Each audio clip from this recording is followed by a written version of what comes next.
तरीके से उनके साथ बिहेव किया गया है, जैसे वो देश का युवा नहीं है, शिक्षा की मांग नहीं बल्कि कोई आतंकवादी है, ऐसा बिहेव उनके साथ किया गया है।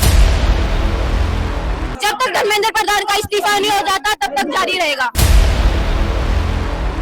बिल्कुल बेशरम सरकार है, उनको बिल्कुल भी ये नहीं है कि इतने छोटे छोटे बच्चों को वो मार रहे हैं, लाठी चार्ज कर रहे हैं, उनके ऊपर आंसू गैस के गोले छोड़े जा रहे हैं।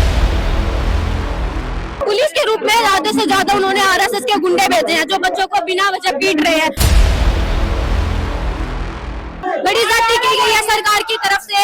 ये जो बच्चों के साथ आतंकवादियों जैसा बिहेव किया गया है सरकार के द्वारा, ये उनकी कायरता नहीं तो क्या है?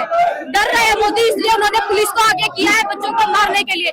वो सोच रहे हैं कि गन्नों से डर के, ये इनकी तानाशाही से डर के वो घर पे भाग जाएंगे, पर अब की बार ऐसा नहीं होने वाला है, क्योंकि देश का युवा अब जान चुका है, पहचान चुका है, वो अपनी शिक्षा का अधिकार मांगने लगा है और अपनी आवाज उसने उठाई है। तो अब जब तक धर्मेंद्र प्रधान का इस्तीफा नहीं हो जाता, जब तक बदलाव नहीं आ जाता, तब तक वो नहीं जाएंगे अपने घरों में। क्या इस्तीफे तक ये जायज है? क्या और भी कुछ मांगे आप लोगों की है? अभी तो इस्तीफा है, इस्तीफा की मांग है, क्योंकि एटलीस्ट उन्होंने अकाउंटेबिलिटी भी नहीं ली किसी चीज की। उन्होंने एक बार आके बोला भी नहीं, उन्होंने देखा भी नहीं है कि क्या हो रहा है, बच्चे कैसे हैं। उन्होंने बस और पुलिस के रूप में आधे से ज्यादा उन्होंने आरएसएस के गुंडे भेजे हैं जो बच्चों को बिना वजह पीट रहे हैं, उन पे लाठी चार्ज कर रहे हैं, सर फोड़े गए हैं छोटी छोटी बच्चों। अगर मैं पुलिस प्रशासन की अगर मैं बात करूँ तो पुलिस प्रशासन के नाम प्लेट ही गायब है।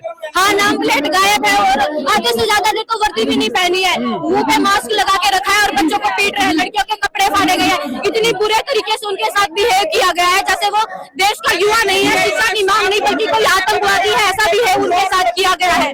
ये चोर की संज्ञा आप लोगों ने दी है? हाँ बिल्कुल, चोरी है, जैसे बेचा है उन्होंने शिक्षा को, हम तो यही मानते हैं। ये आंदोलन कब तक जारी रहेगा आप लोगों का? जब तक धर्मेंद्र प्रधान का इस्तीफा नहीं हो जाता तब तक जारी रहेगा। बेटा, जब 20 तारीख को बच्चों पे मारा गया, उस समय जो है दिल्ली के अंदर इंटरनेट सुविधा जो बंद थी, उसके बाद जो वीडियोज आए हैं सोशल मीडिया के थ्रू, इंटरनेट के इंस्टाग्राम के थ्रू, जब आपने वो वीडियो देखी तमाम छोटी छोटी बहनों की, किसी की टांग टूटी हुई है, किसी का हाथ टूटा हुआ, किसी का सिर फटा हुआ है, तो तब आपके मन में क्या आया था?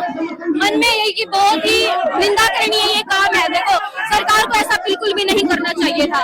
बिल्कुल बेशरम सरकार है, उनको बिल्कुल भी ये नहीं है कि इतने छोटे छोटे बच्चों को वो मार रहे हैं, लाठी चार्ज कर रहे हैं, उनके ऊपर आंसू गैस के गोले छोड़े जा रहे हैं। उनको शर्म आनी चाहिए। इतने छोटे छोटे बच्चों के सर फटे हुए हैं, वहाँ पे वो लाठी चार्ज कर रहे हैं और आधे से ज्यादा तो पुलिस है भी नहीं, गुंडे मार रहे हैं बच्चों को, और फिर भी वो कुछ नहीं बोल रहे हैं, दब के बैठे हुए हैं संसद के अंदर।